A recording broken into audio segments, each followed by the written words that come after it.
So hey guys, welcome back you all to this channel trade rating community में आप सभी का एक बार फिर से स्वागत है। आज के इस वीडियो में मैं आपसे डिस्कस करने वाला हूं, थंबनेल देख के समझ गए होंगे, ट्रेडिंग चैलेंज के बारे में। हम यहाँ पे एक बहुत ही इंपॉर्टेंट ट्रेडिंग चैलेंज लेने वाले हैं जिस पे हम पर डे स्ट्रैटेजी बेसिस पे ट्रेड लेंगे एंड आपको वो सभी रिजल्ट्स जो होंगे वो शेयर करेंगे एंड जो हमारा गोल होगा at the end of month जो रिजल्ट होगा वो आपके साथ शेयर किया जाएगा। तो किस तरीके से ये प्रॉपर ट्रेडिंग चैलेंज चलने वाला है, किस तरीके से पूरा जर्नी चलेगा, तो वो मैं आपके साथ शेयर कर देता हूँ। फर्स्ट ऑफ ऑल मैं आपको अपना जून मंथ का पीएनएल दिखाता हूँ, किस तरीके से मैं प्रीवियसली ट्रेड किया एंड आगे जो नेक्स्ट चैलेंज मैं लेने वाला हूँ सिंपल स्ट्रेटेजी को पिक करूंगा और उस स्ट्रेटेजी पे कंटिन्यूअसली स्मॉल स्मॉल कैपिटल से ट्रेड करूंगा और देखते हैं at the end of month result क्या रहता है। तो फर्स्ट ऑफ ऑल आप पहले मेरा पीएनएल देख लो, ठीक है। नॉर्मल मैं सिंपल स्ट्रेटेजी को फॉलो कर रहा हूँ, मतलब ऐसा कुछ भी नहीं है कि बहुत बड़ा चीज बहुत एडवांस चीज फॉलो कर रहा हूँ। नॉर्मल नॉर्मल सिंपल चीजों को फॉलो करके ये पीएनएल बना है। बहुत छोटा सा चीज है बट इसमें देखने वाली बात ये होगा कि जो भी चीज मैंने इसमें बनाया है वो सिंपल एक स्ट्रेटेजी को कंटिन्यूअसली फॉलो करके बना है, ठीक है। सो फर्स्ट ऑफ ऑल मैं इसको फ्यूचर एंड ऑप्शन कर लेता हूँ। यहाँ पर डेट रेंज में सेलेक्ट कर लेते हैं 1 जून से लेकर के 27 जून। आई थिंक 26 को ही हमारा वीकली एक्सपायरी खत्म हो गया, मंथली एक्सपायरी सॉरी, जून का। तो यहां से लेकर के वहां तक अगर हम देखेंगे तो फिलहाल अभी आपको दिख रहा होगा ऑलमोस्ट 58.5 के का रियलाइज पीएनएल है, नेट रियलाइज में 43 के का पीएनएल है, ठीक है। सो ये इंपॉर्टेंट नहीं है, इंपॉर्टेंट ये 43,000 या 58,000 इंपॉर्टेंट नहीं है। इंपॉर्टेंट क्या है? इंपॉर्टेंट आपको यहाँ पे देखना है। आप ये देख सकते हो किस तरीके से प्रॉफिट बना है। हम टोटल जितने डेज ट्रेड किए हैं जून मंथ में, 1 2 3 4 5, टोटल डेज में से ओनली 5 डेज हम लॉस में हैं। बट जो इंपॉर्टेंट बात यहाँ पे है कि आप ये कंसिस्टेंसी देख सकते हो, ग्रीन वाले आप ये सभी कंसिस्टेंसी देख सकते हो, ठीक है। सो ये सभी चीजें आप तभी बना सकते हो जब आप सिंपल स्ट्रेटेजी को कंटिन्यूअसली फॉलो करोगे। तो हम जो नेक्स्ट जो चैलेंज लेने वाले हैं ना, वो चैलेंज भी हम इस बेसिस पर लेंगे कि एक बढ़िया सा स्ट्रेटेजी पिक करेंगे।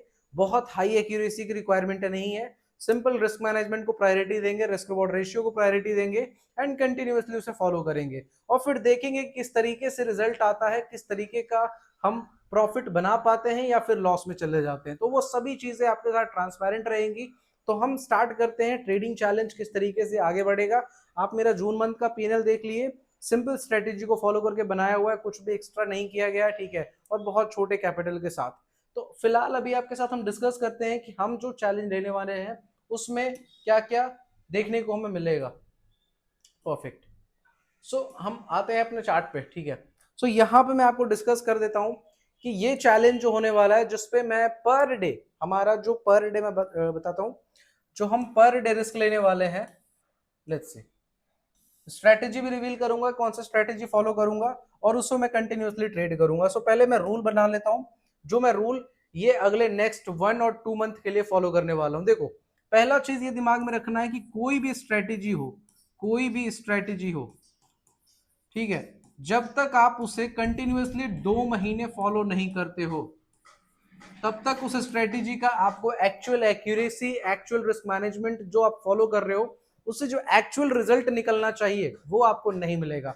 सो फर्स्ट ऑफ ऑल हमारा पहला प्रायोरिटी होगा कि ये जो चैलेंज होने वाला है वो कंप्लीटली 2 मंथ के लिए होने वाला है। मतलब अगले 2 महीने कंटिन्यूअसली इस स्ट्रेटेजी को हम ट्रेड करेंगे एंड उसमें हम देखेंगे कि जो हमारा कैपिटल था, क्या कैपिटल को हम बचा पाते हैं या क्या हमारा लॉस होता है या क्या हम प्रॉफिट बनाते हैं। ये सभी चीजें 2 महीने के बाद at the end of first month भी देखेंगे, फिर सेकेंड मंथ भी देखेंगे, ठीक है। मंथली बेसिस पे भी हम इसे देखेंगे, चेकआउट करेंगे। तो पहला चीज क्या है, हमारा जो डेडलाइन है इस चैलेंज का,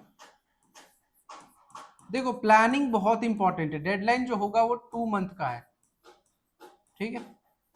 सेकेंड, इस स्ट्रेटेजी में जो सबसे इंपॉर्टेंट चीज आ जाता है वो है रिस्क पर ट्रेड। देखो मैं रिस्क मैनेजमेंट को हमेशा प्रायोरिटी देता हूं, है ना। रिस्क पर ट्रेड यानी हर एक ट्रेड में हम कितना रिस्क लेने वाले हैं। तो अवर मैक्सिमम लॉस जो होगा 2500 से लेकर के 3000 तक का हम रिस्क लेंगे पर ट्रेड। हर एक ट्रेड में हम 2500 टू लेकर के 3000 तक का हम रिस्क लेंगे, ठीक है। उसके बाद सेकेंड थर्ड थर्ड रूल जो हमारा होगा इस चैलेंज में कि हम अपने ओवर ट्रेडिंग को लिमिटाइज करेंगे। मतलब ये नहीं कि कुछ भी रैंडम कहीं भी ट्रेड कर दे रहे, दिन भर में कितने भी ट्रेड करेंगे, नहीं। हमारा जो लिमिटेशन होगा पर डे, जो हम लिमिटेशन लगाएंगे ट्रेड में, वो 3 ट्रेड होगा हमारा, है ना। अब इसमें भी रूल है, ये रूल मैंने ऑलरेडी आपको पहले सिखा रखा है। अगर मान के चलो बाय द वे हमारा फर्स्ट ट्रेड में प्रॉफिट होता है, तब फिर हम सेकंड ट्रेड लेंगे, और सेकंड में प्रॉफिट होगा तब हम थर्ड ट्रेड लेंगे। सेकंड सिनेरियो, अगर फर्स्ट ट्रेड में हमारा लॉस लगता है तब सेकंड लेंगे, एंड सेकंड में प्रॉफिट होता है तब थर्ड लेंगे। थर्ड सिनेरियो कि अगर हमारा फर्स्ट में भी लॉस लगता है, सेकंड में भी लॉस लगता है, तब भी हम थर्ड ट्रेड लेंगे, और थर्ड में भी अगर लॉस लग जाता है तो फिर फोर्थ ट्रेड नहीं लेंगे। यानी कि तीसरा ट्रेड के बाद हमारा एनी हाउ क्लोज हो जाना चाहिए, ठीक है। सो ये हमारा सिनारियो होने वाला, मतलब पहला डेडलाइन हम सेट कर लिए, अगले 2 महीने तक सिंपल एक स्ट्रेटेजी को फॉलो करूंगा। स्ट्रेटेजी भी डिस्कस करूंगा कौन सा स्ट्रेटेजी फॉलो करेंगे। उसके बाद रिस्क पर ट्रेड, सबसे पहला प्रायोरिटी रिस्क मैनेजमेंट। 2,500 से लेकर के 3,000 पर ट्रेड हम रिस्क लेंगे। एंड लिमिटेशन पर डे का जो है वो 3 ट्रेड मैक्सिमम। अगर 3 ट्रेड हमारे हो गए तो फिर हमें डे क्लोज करना है एनी हाउ, उसके बाद कितना भी बढ़िया सेटअप क्यों ना मिल रहा हो, ठीक है। चौथा चीज जो हमारा एक्सपेक्टेशन है,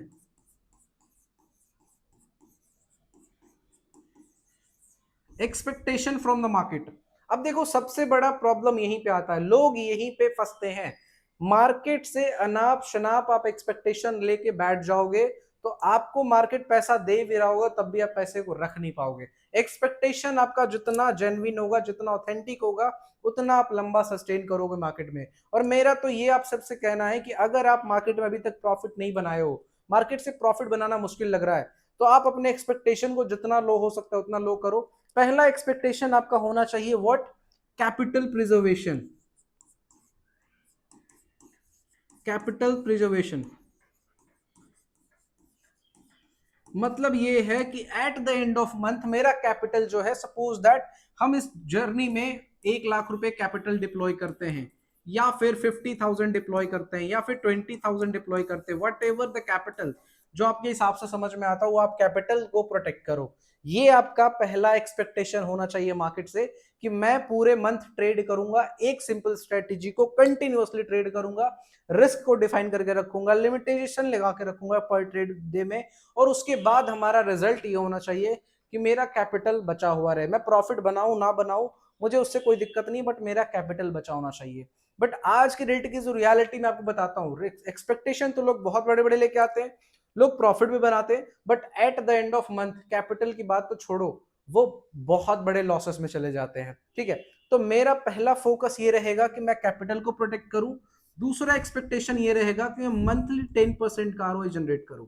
अगर मैं ये जनरेट कर लेता हूं at the end of month, अगर मैं अपने कैपिटल का 10% जनरेट कर लेता हूं, that means this strategy is so much powerful strategy, मैं ये मान लूंगा, ठीक है। अगर मैं ये 10% आरओआई जनरेट कर लेता हूं at the end of month, जो कि पिछले महीना में पीएनएल में दिखा रहा हूं, पिछले मंथ में ऑलमोस्ट 30% जनरेट किया हूं, ठीक है, जो भी कैपिटल स्ट्रेटेजी पे डिप्लॉय होता है। तो अगर आपका एक्सपेक्टेशन इस बेसिस पे रहेगा कि पहला एक्सपेक्टेशन, अगर मैं लॉस में ना रह के कैपिटल भी मेरा टोटल बचा हुआ है तो मैं वेल एंड गुड हूं, कोई दिक्कत नहीं है। ज्यादातर लोग 90% तो कैपिटल भी लॉस करते हैं, तो आप उससे बेटर हो गए। दूसरा, अगर आपको कैपिटल बचा करके 10% प्रॉफिट में आप रह जाते हो तो आप बहुत बढ़िया हो, बहुत बड़े ट्रेडर हो। एंड सेकेंड, जो थर्ड मेरा एक्सपेक्टेशन है वो मैक्सिमम 20% आरओआई। 20% अगर मैं मंथ का निकाल लेता हूं at the end of month, अगर हमारा पीएनएल 20% प्लस रहता है, तो उसके बाद मैं इस स्ट्रेटेजी को ऑफिशियली बेस्ट स्ट्रेटेजी मान लूंगा और इसे कंटिन्यूअसली ट्रेड करूंगा, ठीक है। आगे भी इस चैलेंज को, जर्नी को कंटिन्यू रखेंगे। और अगर हमारा ये स्ट्रेटेजी कैपिटल पे भी डेंट डाल देता है at the end of month, मान लो महीने का अंत हो चुका है, और उसके बाद जब मैं अपना पीएनएल ओपन करता हूं, जैसे आज मैं पीएनएल ओपन करके दिखाया, तो ऑलमोस्ट हम 30% प्लस में है। तो वैसे ही अगर at the end of month मेरा कैपिटल पे डेंट अगर लगा रहेगा, तो फिर मैं क्या करूंगा, दूसरे महीने कंटिन्यू 2 महीना ट्रेड करूंगा, बिकॉज इट्स डेडलाइन। 2 महीने तक मेरा अगर कैपिटल नहीं बचता है, डेंट लग जाता है कैपिटल पे, तो मैं तीसरे महीने स्ट्रेटेजी को स्विच करूंगा, दूसरे स्ट्रेटेजी पे जाऊंगा। बट इट्स माय ओपिनियन, ऐसा मेरा मानना है कि ऐसा हो ही नहीं सकता है कि आप एक अच्छा स्ट्रेटेजी फॉलो करो और वो आपके कैपिटल को ही उड़ा दे। मतलब कैपिटल भी बचाना उसके लिए मुश्किल हो जाए, ऐसा बिल्कुल भी पॉसिबल नहीं है। बट फिर भी हम आपके सामने ये प्रेजेंट करेंगे डे एंड में क्या हमने ट्रेड किया, कहां पे ट्रेड मिला, एवरीथिंग विल बी ट्रांसपेरेंट, आप सबके सामने रहेगा। एंड आप सब खुद अपने आप पे नोट डाउन करते चलना और at the end of month देखेंगे कि हम क्या बनाते हैं। ठीक है, सो ये हमारा बेसिक रूल रहने वाला है। अब हम कौन से स्ट्रेटेजी फॉलो करने वाले हैं वो आपको सिखा देते हैं। उसके बाद फिर ताकि आप भी अच्छे से जज कर पाओ, ऐसा ना हो कि मैं कहीं पे एंट्री बनाऊं, कहीं पे एग्जिट बनाऊं, कभी कुछ ट्रेड कर दूं, कभी कुछ ट्रेड कर दूं और at the end of month आपको कुछ प्रॉफिट दिखा दूं और मैं बोलूं कि मैं बहुत बढ़िया ट्रेडर हूं, मैंने बहुत बढ़िया प्रॉफिट बना लिया। नहीं, जो स्ट्रेटेजी मैं फॉलो करूंगा वही अभी सिखा देता हूं और आप उसे कंटिन्यूअसली पूरे 1 महीने मैच करना। सो मेरा आप सबसे ये रिकमेंडेशन है कि आप ये पूरा सीरीज को कंटिन्यू देखना। एटलीस्ट इतना तो आपको मैं कैपेबल बना दूंगा at the end of month कि आप स्ट्रेटेजी पे बिलीव करने लगोगे, आप रिस्क मैनेजमेंट पे बिलीव करने लगोगे, आप ट्रेडिंग पे बिलीव करने लगोगे। जो आपका होप खत्म होते जा रहा है वो मैं जरूर वापस ला सकता हूं, आप बस इस सीरीज को कंटिन्यू देखना। ठीक है, सो हमारा स्ट्रेटेजी बहुत सिंपल होने वाला है। हम इस स्ट्रेटेजी में क्या फॉलो करने वाले हैं, सिंपल एक ईएमए लगाएंगे। ठीक है, एक ईएमए लगाएंगे, उसका इनपुट 4 लेंथ पे 4 रखेंगे, दूसरा बॉलिंजो बैंड लगाएंगे। ठीक है, अभी बहुत सारे लोग बोलते थे ना कि इंडिकेटर्स वर्क नहीं करते, इंडिकेटर्स काम नहीं करता, तो मैं इंडिकेटर्स पे ही ट्रेड करूंगा। ठीक है, टेंशन ना लो, सभी चीजें काम करती है, बस प्रॉब्लम कहां पे है, कंसिस्टेंसी। एक स्ट्रेटेजी को कंसिस्टेंटली ट्रेड करना ही बहुत बड़ी बात है और मैं वही करने वाला हूं। सो फर्स्ट थिंग क्या हमने सेलेक्ट किया, इंडिकेटर, है ना। स्ट्रेटेजी का पार्ट क्या है, इंडिकेटर। बहुत सारे लोग इस स्ट्रेटेजी से वाकिफ भी होंगे। ठीक है, सो फर्स्ट इंडिकेटर क्या है, 4 ईएमए एंड सेकेंड इंडिकेटर क्या है, बॉलिंजो बैंड। ठीक है, ओके। टाइम फ्रेम क्या रहने वाला है, टाइम फ्रेम रहने वाला है 5 मिनट। परफेक्ट। फिर उसके बाद क्या होने वाला है, हमारा डेली ट्रेड लिमिट क्या रहने वाला है, वो तो अभी बताया ही, डेली ट्रेड लिमिट 3 ट्रेड। ठीक है, परफेक्ट। स्टॉप लॉस क्या होने वाला है, entry candle, entry candle plus 3 point buffer. Perfect, in option chart. उसके बाद रिस्क रिवॉर्ड रेशियो क्या होने वाला है,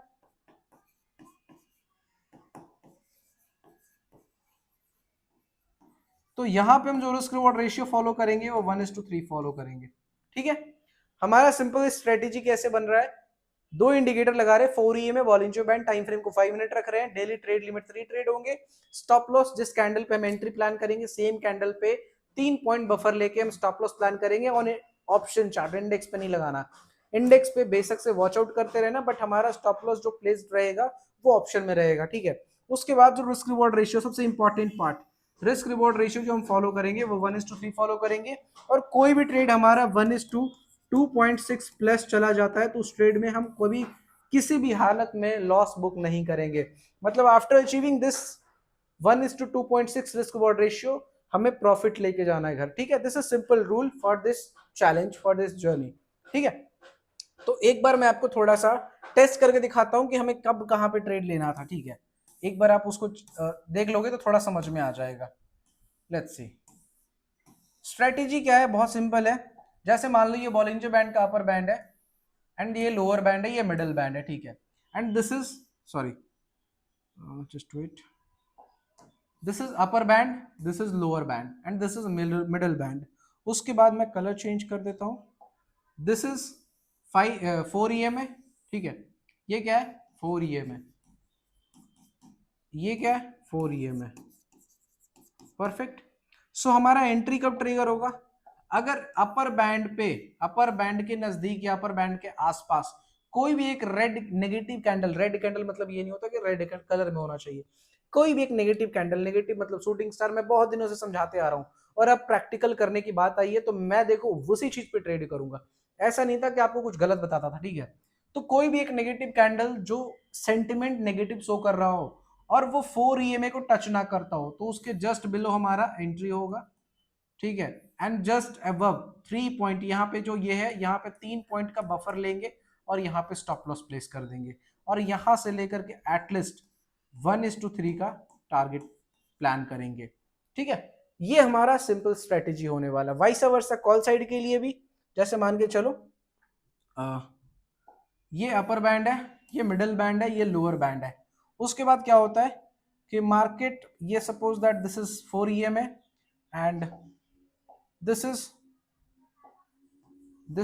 ए पॉजिटिव कैंडल। ठीक है, और ये 4 EMA को टच नहीं कर रहा हो, तो जैसे इस कैंडल का कोई नेक्स्ट कैंडल ब्रेकआउट करता है, यहाँ पे हमारा एंट्री ट्रिगर होगा एंड यहाँ पे 2-3 पॉइंट बफर लेकर के यहाँ पे स्टॉप लॉस प्लेस कर देंगे।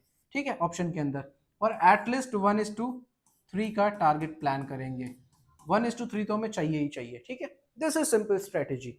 अब एक बार चार्ट पे डिप्लॉय करके दिखा देता हूं ताकि हमें डिप्लॉय करना आसान हो जाए, फिर आप भी समझ जाओ कि हमने ट्रेड कहाँ प्लान किया था। जैसे 26 तारीख को आप देख सकते हो हमें ट्रेड कहाँ कहाँ मिला। First let's see, short position आप देखो ध्यान से, यहां पे बना। रिस्क मैनेजमेंट थोड़ा सा ही बचा हुआ है, वीडियो को पूरा देखना नहीं तो कुछ ना कुछ इंपॉर्टेंट मिस कर दोगे। ठीक है, सबसे इंपॉर्टेंट चीज तो ही बचा हुआ ही है। This is called first trade. कैसे फर्स्ट ट्रेड है? बॉलिंग, ये जो ब्लू लाइन है ये बॉलिंजर बैंड का अपर लाइन है, और ये जो ब्लैक लाइन ये 4 EMA है, और ये नेगेटिव कैंडल, रेड कलर में नेगेटिव कैंडल बना, इसने ब्लैक लाइन को टच नहीं किया, मतलब कहीं ना कहीं हमारा सेटअप डाउन साइड के लिए रेडी हो चुका है। सो हमने यहाँ पे ट्रेड प्लान किया, मार्केट इमीडिएटली रिवर्स होकर के हमारा स्टॉप लॉस ले लिया। फिर क्या करेंगे, हमने रूल क्या बताया था, अगर लेट्स से अगर हमारा पहला ट्रेड में स्टॉप लॉस चला जाता है तब दूसरा ट्रेड लेंगे। ठीक है, तो हमारा यहाँ पहला ट्रेड में स्टॉप लॉस चला गया, परफेक्ट, तो हम क्या करेंगे, दूसरा ट्रेड लेंगे, है ना। सो दूसरा ट्रेड में कब बनता हुआ दिख रहा है, यहाँ पे बनता हुआ दिख रहा है, ध्यान से देखो इस कैंडल पे, परफेक्ट, एंड ये हमारा स्टॉप लॉस रहा। उसके बाद हम टारगेट क्या ले रहे हैं, 1:3, मिल गया target.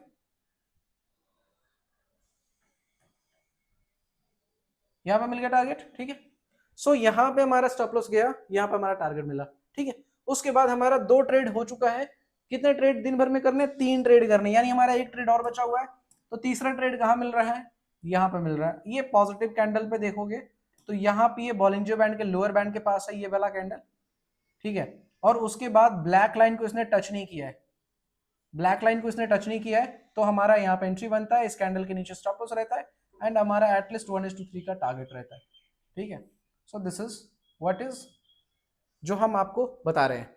First trade stop loss, second trade target, third trade target. उसके बाद मार्केट कहीं भी जाए, कितना भी ट्रेड दे, हमें कोई लेना देना नहीं है उस चीज से। अब रिस्क मैनेजमेंट का एक बहुत इंपॉर्टेंट कॉन्सेप्ट आपको समझना होगा कि ये तो आप सीख लिए, बट रिस्क मैनेजमेंट क्या कहता है। सो हमारा रिस्क मैनेजमेंट ये कहता है कि रिस्क पर ट्रेड हमने क्या डिफाइन किया, रिस्क पर ट्रेड लेट्स अज्यूम हमने 3000 का डिफाइन किया कि पर ट्रेड में मैक्सिमम 3000 का रिस्क लूंगा, और उसके अगेंस्ट में रिवॉर्ड कितना लेना है, वो 9000 का। 1:3 का रिस्क रिवॉर्ड है ना, तो 3000 का रिस्क और उसके अगेंस्ट में 9000 का रिवॉर्ड। तो अगर मान के चलो 3 सिनारियो लेके चलते हैं, एक में आपका 10 पॉइंट का स्टॉप लॉस है, दूसरे में आपका 5 पॉइंट का स्टॉप लॉस है, और तीसरा में आपका 20 पॉइंट का स्टॉप लॉस है, तो क्वांटिटी साइज डिफर करेगा। क्वांटिटी कभी भी सेम नहीं रखना है, क्वांटिटी आपके स्टॉप लॉस बेसिस पे रहेगा। जैसे मान लो यहाँ पे स्टॉप लॉस छोटा आया, यहाँ पे स्टॉप लॉस बड़ा आया, तो हर जगह पे क्वांटिटी अगर सेम रखेंगे तो स्ट्रेटेजी ऑटोमेटिकली फेल हो जाएगा। तो स्ट्रेटेजी को कंटिन्यू प्रॉफिटेबल बनाने के लिए क्वांटिटी को शिफ्ट किया जाता है। वो कैसे शिफ्ट कर सकते हैं, with the help of risk पर ट्रेड एंड अगेंस्ट रिवॉर्ड, इसको मैनेज करेंगे।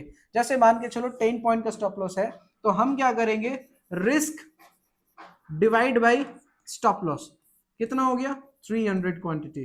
तो हम इस ट्रेड में कितने क्वांटिटी लेंगे, 300 क्वांटिटी। अगर 5 पॉइंट का स्टॉप लॉस है तो यहाँ पे हम कितने लेंगे, risk divide by stop loss. तो यहाँ पे अगर आप करोगे तो यहाँ पे कितने आ रहा है, 600 क्वांटिटी, है ना, 600 क्वांटिटी। और अगर 20 पॉइंट का स्टॉप लॉस है तो रिस्क डिवाइड बाय 20 पॉइंट, तो यहाँ पे जो भी आएगा करीबन करीबन कितना आ जाएगा, 150 क्वांटिटी। ठीक है, सो हमारा 3 सिनेरियो था। फर्स्ट सिनेरियो में 10 पॉइंट का स्टॉप लॉस था तो 300 क्वांटिटी, 5 पॉइंट का स्टॉप लॉस था तो 600 क्वांटिटी, 20 पॉइंट का स्टॉप लॉस था तो 150 क्वांटिटी।